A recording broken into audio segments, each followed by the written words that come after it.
Hello friends, welcome to our YouTube channel medical Pandit. तो आज हम स्टमक के बारे में पढ़ने वाले हैं। स्टमक जो कि एनाटमी में सबसे ज़्यादा ईजीएस्ट पार्ट माना जाता है। ठीक है, बहुत आसान होता है इसको पढ़ना। तो आइए इसके बारे में जानते हैं। स्टमक एक मस्कुलर बैग है जो कि पूरी डाइजेस्टिव ट्यूब का सबसे वाइडेस्ट और सबसे ज़्यादा डिस्टेंसिबल पार्ट होता है। मतलब इसकी चौड़ाई बाकी डाइजेस्टिव ट्यूब के ऑर्गन्स के मुकाबले ज़्यादा होती है और ये डिस्टेंसिबल होता है। ठीक है, it is connected above with the lower end of oesophagus and below with duodenum. तो ऊपर की तरफ जो है ये ईसोफेगस से कनेक्टेड रहता है और नीचे की तरफ ड्यूडिनम से कनेक्टेड होता है। स्टमक हमारे लिए फूड रिजर्वायर का काम करता है। ठीक है, भोजन को कुछ देर तक स्टोर करके रखने का काम स्टमक के पास होता है और जितनी देर ये फूड को स्टोर करके रखता है उस टाइम में ये डाइजेशन प्रोसेस को पूरा करता है, जिसमें कार्बोहाइड्रेट, प्रोटीन्स और फैट के बड़े मॉलिक्यूल्स को तोड़ करके उन्हें डाइजेशन के लिए इजी बनाता है, जिसमें एब्जॉर्प्शन और एसिमिलेशन आसानी से हो सके। तो स्टमक की जो लोकेशन है एनाटॉमिकली वर्टिब्रल लेवल पर ये T10 से लेके L1 वर्टिब्रा तक होता है। ठीक है, और 9 एब्डोमिनल रीजन्स के अकॉर्डिंग ये एपिगैस्ट्रिक, अम्बिलिकल और लेफ्ट हाइपोकॉन्ड्रिक रीजन्स में होता है। ठीक है, it lies under cover of left coastal margins and the ribs. ठीक है, तो जो हमारी फॉल्स रिब्स होती हैं 8th, 9th, 10th, 11th और 12th तो काफ़ी नीचे रह जाती हैं, लेकिन जो हमारी फॉल्स रिब्स हैं उनके नीचे स्टमक का काफ़ी पार्ट कवर्ड रहता है। ठीक है, तो स्टमक की जो शेप है ये जे शेप का ऑर्गन होता है, लेकिन इसकी जो शेप है जनरली ये इसकी मसल टोन पर डिपेंड करती है। ठीक है, अगर एम्प्टी स्टमक है तो वो जे शेप होगा।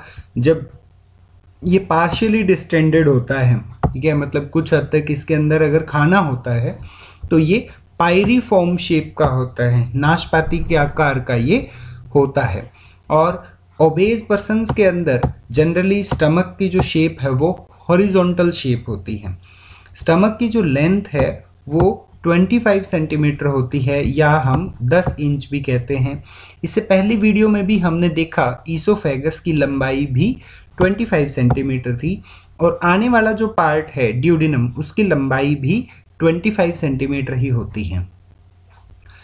स्टमक की जो कैपेसिटी है, स्टमक की कैपेसिटी अलग अलग लेवल पर अलग अलग होती है। जैसे बर्थ के लेवल पर वह केवल 30 ml या 1 आउंस इतना उसकी कैपेसिटी रहती है। प्यूबर्टी के लेवल पर अराउंड 1 लीटर इसकी कैपेसिटी हो जाती है, और अडल्ट्स में ये 1.5 से लेके 2 लीटर या उससे भी ज़्यादा तक कैपेसिटी होती है। ये डिपेंड करता है person to person. External features की बात करें तो ये हमारे पास एक डाइसेक्टेड स्टमक का डायग्राम है। इसको जब हम देखें तो ऊपर की तरफ ये ईसोफेगस से जुड़ा हुआ है और नीचे जो ये पाइलोरस का पार्ट है ठीक इसके बाद ड्यूडिनम शुरू हो जाता है। तो सामने की तरफ जब हम देखेंगे तो इसमें 2 ओरिफाइस नजर आएंगे। ओरिफाइस का अर्थ होता है द्वार या ओपनिंग्स। ठीक है, तो ये जो ओपनिंग्स हैं ऊपर की तरफ जो होगी, क्योंकि इसी लेवल पर डायफ्राम से ऊपर हार्ट का कुछ पार्ट आता है, इसलिए इसको हम कार्डियक ओरिफाइस कहते हैं। और नीचे की तरफ ये पाइलोरस का पार्ट है, तो इसलिए इसे हम पाइलोरिक ओरिफाइस कहते हैं। तो स्टमक की बेसिकली 2 ओपनिंग होती हैं, कार्डियक ओरिफाइस और पाइलोरिक ओरिफाइस। इसके 2 कर्वेचर होते हैं। ठीक है, तो कर्वेचर हम यहाँ से देख सकते हैं। ये जो एक बड़ा कर्वेचर हमें नज़र आ रहा है, जहाँ हम मार्किंग अभी कर रहे हैं, ये बड़ा कर्वेचर है, इसलिए इसका नाम है greater curvature of stomach, greater curvature of stomach. और दूसरी तरफ जो ये छोटा कर्वेचर है इसको हम कहते हैं lesser curvature of stomach, lesser curvature of stomach.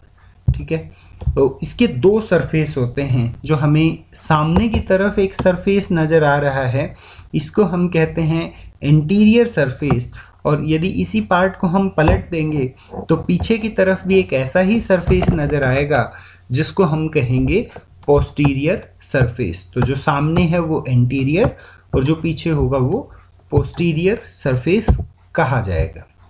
तो कर्वेचर्स की जब हम बात करते हैं, lesser curvature it forms the right border of stomach. देखिए हमने कहा था कि स्टमक जो है वो लेफ्ट साइड में ज़्यादा ओरिएंटेड रहता है, लेफ्ट साइड में सिचुएटेड रहता है। तो इस हिसाब से जहाँ इसका ये लेसर कर्वेचर आएगा ये इसकी राइट साइड होगी। ठीक है, और ये जो साइड है वो लेफ्ट साइड होगी। इसलिए लेसर कर्वेचर क्या बनाता है, it forms the right border of stomach and it extends from cardiac orifice to pylorus. ठीक है, तो ये कार्डियक ओरिफाइस से शुरू होकर के और पाइलोरिक ओरिफाइस तक जाता है।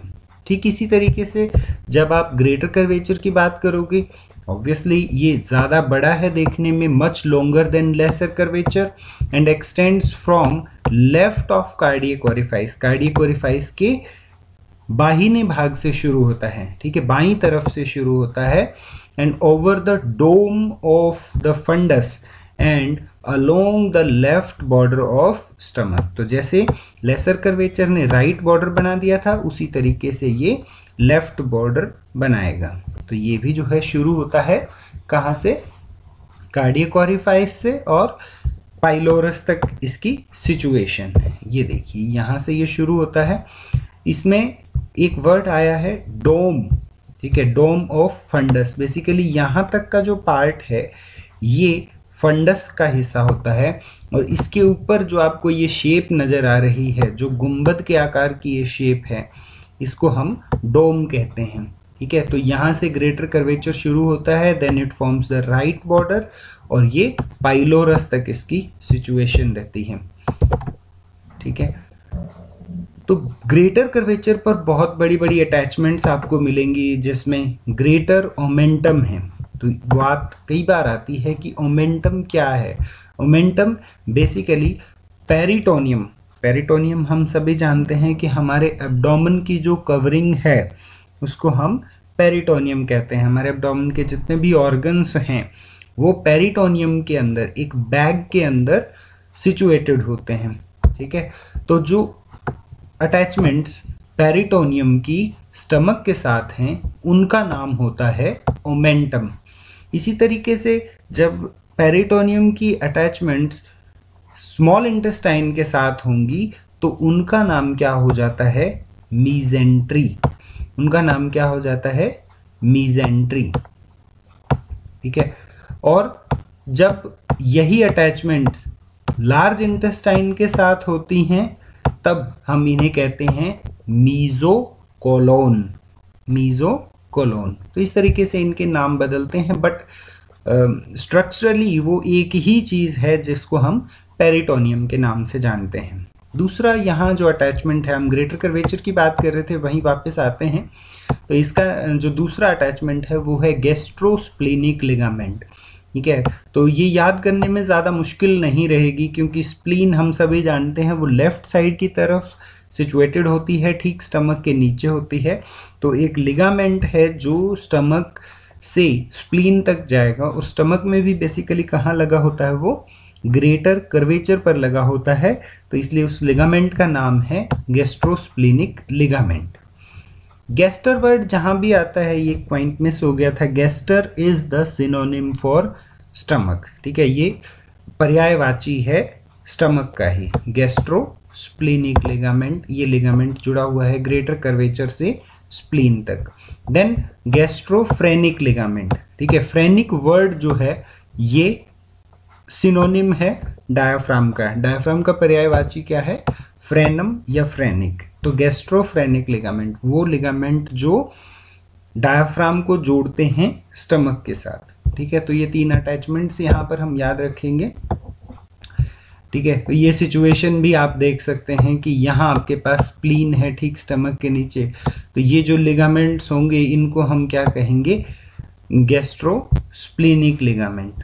ठीक है, तो ये स्टमक की सिचुएशन है। यहाँ पर आपको दूसरे जो लिगामेंट्स हैं इनकी हम बाद में चर्चा करेंगे, फ्रेनिको-कॉलिक लिगामेंट कैसे होते हैं। कॉलिक वर्ड जो है वो कोलोन से लिया गया है और फ्रेनिक डायाफ्राम का वर्ड है।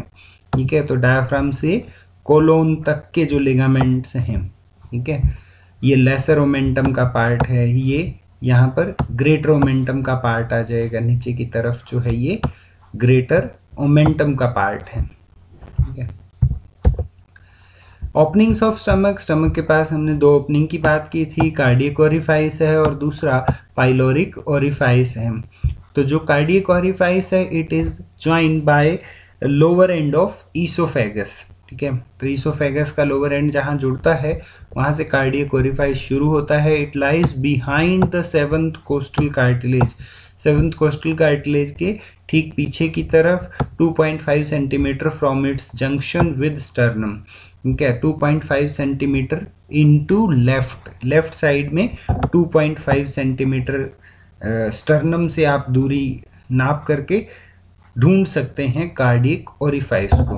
और इसका जो वर्टिब्रल लेवल है ये T11 वर्टिब्रल लेवल है। ठीक है, T10 वर्टिब्रल लेवल तक जो है वो खुद ईसोफेगस होता है। T10 वर्टिब्रल लेवल पर ईसोफेगस जो है वो पियर्स करता है डायाफ्राम को। तो T11 से L1 तक जो हमारे स्टमक की सिचुएशन होती है। पाइलोरिक ओरिफाइस की बात करें तो पाइलोरिक ओरिफाइस जो कि ड्यूडेनम के अंदर ओपन होगा और एम्प्टी स्टमक और सुपाइन पोजीशन में it lies half inch right to the median plane. ठीक है, क्योंकि ये जो शेप आपने देखी है स्टमक की ये स्लाइटली राइट साइड में भी होता है जहाँ इसका पाइलोरस पार्ट आता है। तो जो वर्टिब्रल लेवल है वो कौन सा है, L1 वर्टिब्रल लेवल है। तो अभी ये चीज़ भी यहाँ से समझ में आती है कि T10 वर्टिब्रल लेवल पर जब आपने ईसोफेगस को छोड़ा था तो स्टमक का वर्टिब्रल लेवल क्या होगा, क्योंकि वो उससे जस्ट नेक्स्ट ऑर्गन है, ठीक आगे वाला ऑर्गन है, तो T11 से वो शुरू हो जाएगा और जहां आप स्टमक को ख़त्म करेंगे ठीक वहीं से ड्यूडेनम की शुरुआत हो जाती है। तो जब ड्यूडेनम हम पढ़ेंगे वहां हम देखेंगे कि उसका वर्टिब्रल लेवल L1 से लेकर के L3 तक रहने वाला है। ठीक है, नेक्स्ट बात करते हैं स्टमक की जो नोच है। ठीक है, यहाँ भी आप एक देखते हैं कि एक नोच है जिसको हम क्या कहते हैं, कार्डियक नोच है। तो यहाँ वाली जो ओपनिंग है इसको हम क्या कहते हैं, कार्डियक ओरिफाइस कहते हैं। यहाँ की नोच को हम क्या कहेंगे, कार्डियक नोच कहेंगे, विच इज सुपीरियर एंगल। ठीक है, इसको हम सुपीरियर क्योंकि ऊपर की तरफ है, ऊपर का हिस्सा इसलिए सुपीरियर एंगल भी कहते हैं। Created when oesophagus enters the stomach, और ये बनता कब है, जब ईसोफेगस जो है वो स्टमक के साथ कनेक्ट करता है। ठीक है, और दूसरा है एंगुलर नोच। ठीक है, एंगुलर नोच ये वो बेंड है जो लेसर कर्वेचर पर बनता है और इस एंगुलर नोच का एक नाम और है जिसे हम इंसिसूरा एंगुलरिस भी कहते हैं। तो ये स्टमक के जो पार्ट्स हैं, कार्डियक पार्ट, पाइलोरिक पार्ट, इनकी हमने बात कर ली है। फिर ये बेसिक जो पार्ट हैं, फंडस, बॉडी और पाइलोरस। ठीक है, फंडस, बॉडी और पाइलोरस ये पार्ट होते हैं। इसमें बॉडी पार्ट सबसे ज़्यादा बड़ा होता है। तो जितने भी फिजियोलॉजिकल एक्शंस हैं, ठीक है, मेजर जो हमारी सेल्स हैं, कई तरीके की सेल्स आप यहाँ देखेंगे, पेप्टिक सेल्स होती हैं, चीफ सेल्स होती हैं, जेड सेल्स होती हैं, HCl का सिक्रेशन यहाँ पे होता है। तो वो सब जनरली बॉडी पार्ट के अंदर ही पाई जाती हैं। तो पाइलोरस के बल्कि आगे 2 हिस्से हो जाते हैं जिसमें पाइलोरिक एंट्रम और पाइलोरिक कैनाल, 2 पार्ट में ये डिवाइड होता है, पाइलोरिक एंट्रम और पाइलोरिक कैनाल। ठीक है, तो फंडस जो है वो फंडस अपर कॉन्वेक्स डोम शेप पार्ट है। ठीक है, और इसको हम कैसे पता करेंगे, तो हमारी जो कार्डियक ओरिफाइस है, ये कार्डियक ओरिफाइस यहाँ पर है, इससे अगर एक हॉरिजॉन्टल लाइन ड्रॉ करते हैं तो इसके ऊपर का जो हिस्सा है वो फंडस कहलाता है। बॉडी जो है वो फंडस और पाइलोरिक एंट्रम के बीच में लाई करती है, जिसके अंदर ये mucus cell, chief cell, parietal cell, ये सब सेल्स पाई जाती हैं। ठीक है, पाइलोरिक पार्ट जो है वो, इसमें दो पार्ट डिवाइड हो जाते हैं। अभी हमने बात की पाइलोरिक एंट्रम और पाइलोरिक कैनाल। ठीक है, तो पाइलोरिक एंट्रम जो है वो बड़ा पार्ट होता है, अराउंड 7.5 सेंटीमीटर का ये होता है, और इसमें खूब सारी म्यूकस सेल्स पाई जाती हैं। जबकि पाइलोरिक कैनाल जो है वो छोटा सा पार्ट होता है 2.5 सेंटीमीटर का, और ये नैरो भी होता है बाकी पूरे स्टमक के मुकाबले, और ट्यूबुलर पार्ट होता है, क्योंकि ठीक इसके आगे अभी ड्यूडिनम ने शुरू हो जाना है। ठीक है, और ये राइट एंड पर होता है। ठीक है, रिलेशंस की बात करें तो पेरिटोनियल रिलेशंस में हमने लेसर कर्वेचर पर बात की। लेसर कर्वेचर पर सबसे ज़्यादा जो है रिलेशन लेसर ओमेंटम के हैं। ठीक है, लेसर ओमेंटम बेसिकली वहाँ से जुड़ा हुआ है। ठीक है, और ग्रेटर पार्ट पर आपको, या सॉरी ग्रेटर कर्वेचर पर आपको ग्रेटर ओमेंटम मिल जाएगा। Near the fundus 2 layers meet to form gastrosplenic ligament. Gastrosplenic ligament ये हमने पहले देखे भी हैं सभी लिगामेंट्स के बारे में, गैस्ट्रोस्प्लीनिक लिगामेंट, गैस्ट्रोफ्रेनिक लिगामेंट। ठीक है, और ग्रेटर ओमेंटम, और लेसर कर्वेचर पर जो है वो लेसर ओमेंटम होता है। ठीक है, इस तरीके से इनकी अटैचमेंट्स होती हैं। विसरल रिलेशन की बात करें तो एक बड़ा कॉमन क्वेश्चन यहाँ से अराइज होता है जब हम स्टमक बेड की बात करते हैं। ठीक है, तो ये जो स्टमक बेड के स्ट्रक्चर्स हैं जिसमें डायाफ्राम आ जाता है, ये देखिए पीछे की तरफ जो मसल है वो डायाफ्राम है। ये वर्ड स्टमक बेड, बेड से ही हम इसकी नाम से ही इंगित करता है, बताता है ये। ठीक है, कि वो ऑर्गन्स जिनके ऊपर स्टमक रेस्ट कर रहा है अभी, वो स्टमक बेड कहलाते हैं, जिसमें डायाफ्राम, फिर लेफ्ट किडनी आ जाती है। ठीक है, स्प्लीनिक आर्टरी आ जाती है, स्प्लीनिक फ्लेक्सर ऑफ कोलोन, ये देखिए ये नीचे की तरफ कोलोन है, तो ये स्प्लीनिक फ्लेक्सर कहलाता है। फ्लेक्सर बेसिकली हम मोड़ को बोलते हैं, जो भी एक घुमाव है या मोड़ आप यहाँ पर देख रहे हैं, ये स्प्लीनिक फ्लेक्सर कहलाता है। ठीक है, ट्रांसवर्स मीजोकोलोन है, पेनक्रियाज है, लेफ्ट सुप्रारीनल ग्लैंड है, तो ये सब जो पार्ट्स हैं ये स्टमक बेड के पार्ट्स होते हैं। ठीक है, उसके बाद इंटीरियर ऑफ स्टमक के बारे में हम यहाँ बहुत ज़्यादा डिटेल में नहीं पढ़ने वाले हैं, लेकिन मैं आपको, क्योंकि हम हिस्टोलॉजी की जो क्लासेस हैं वो अलग से लेने वाले हैं। ठीक है, तो यहाँ मैं आपको सिर्फ इन 4 लेयर्स के नाम बताने वाला हूँ जो स्टमक के अंदर पाई जाती हैं, जिसमें सबसे पहली लेयर, सबसे बाहरी लेयर जो है वो सिरोसा कहलाती है। ठीक है, सबसे बाहरी लेयर जो है वो सिरोसा कहलाती है। उसके बाद मस्कुलरिस लेयर आती है जो ठीक इसके नीचे होती है। उसमें आप अलग अलग तरीके की मसल्स देख सकते हैं, जिसमें लॉन्गिट्यूडिनल फाइबर्स भी मिलेंगे, सर्कुलर फाइबर्स भी मिलेंगे, और ऑब्लिक फाइबर्स भी मिलते हैं। ये सब मस्कुलरिस के ही पार्ट हैं। ठीक है, उसके बाद जो थर्ड लेयर है जिसके आप सब म्यूकोजा बोलते हैं, सब म्यूकोजा, म्यूकोजा से ठीक पहले, और जहाँ म्यूकोजा लेयर है वो लास्ट लेयर है, और यहाँ की जो म्यूकोजा है वो थोड़ी डिफरेंट आपको दिख रही होगी इस डायग्राम के अंदर। आप देख सकते हैं इसमें कुछ धारियाँ बनी हुई हैं। ठीक है, ये अनइवन रीजन्स हैं, ऐसा आप देखते हैं स्टमक में, इनको हम बोलते हैं गैस्ट्रिक रूगे, गैस्ट्रिक रूगे। तो ये जो ग्लैंड्स हैं इनमें ही ये जो पिट्स हैं, ये गड्ढे जो आपको दिख रहे हैं, इसमें ही वो जो ग्लैंड है, ठीक है, जिन ग्लैंड्स की हम गैस्ट्रिक ग्लैंड्स की जिनकी बात करते हैं वो मिलती हैं यहाँ पे। ठीक है, उसके बाद स्टमक की ब्लड सप्लाई है। तो ब्लड सप्लाई में एक जो आर्टरी, बड़ी आर्टरी है जो कि डायरेक्ट ब्रांच है सियोलिक ट्रंक की, वो उसको हम कहते हैं left gastric artery, left gastric artery. दूसरी जो ब्रांच है वो है राइट गैस्ट्रिक आर्टरी। ठीक है, तो जो लेफ्ट गैस्ट्रिक आर्टरी है ये लेसर कर्वेचर पर कंप्लीट सप्लाई, ठीक है, यहाँ से जो है कंप्लीट सप्लाई लेसर कर्वेचर पर लेफ्ट गैस्ट्रिक आर्टरी की है। लेकिन इसके साथ एनास्टोमोसिस है, एक दूसरी आर्टरी भी इसके साथ आकर के जुड़ती है लेसर कर्वेचर पर ही, जिसको हम कहते हैं राइट गैस्ट्रिक आर्टरी।